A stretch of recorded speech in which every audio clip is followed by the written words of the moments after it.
Bonjour et merci de nous rejoindre.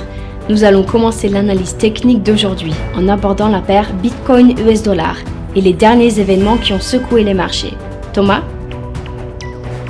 Le Bitcoin a rebondi à la hausse lors de la dernière session, gagnant 3%. Le stochastique RSI réside actuellement dans la zone de survente.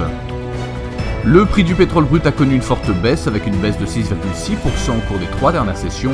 L'ATR reste dans la zone de forte volatilité. La paire euro-dollar a effectué une correction mineure, gagnant 0,1% lors de la dernière session. L'ATR reste dans la zone de faible volatilité. La paire Aussie-dollar s'est échangée latéralement lors de la dernière session. Le ROC s'installe dans la zone neutre. Merci Thomas.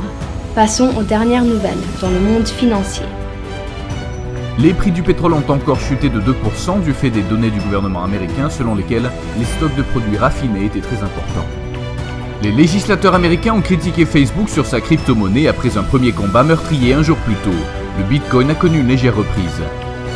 Un panier d'actions mondiales a diminué en raison de préoccupations commerciales et Netflix a chuté de 11% après la perte de certaines de ses émissions les plus populaires.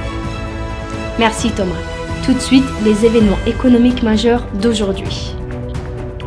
L'indice de confiance de l'Université du Michigan aux États-Unis sera publié à 14h GMT, l'indice des prix à la production en Allemagne à 6h GMT, le compte courant de la zone euro à 8h GMT, les ventes au détail au Canada à 12h30 GMT, les emprunt nets du secteur public en Grande-Bretagne à 8h30 GMT et le nombre Baker Hughes de forage de pétrole aux États-Unis à 17h GMT.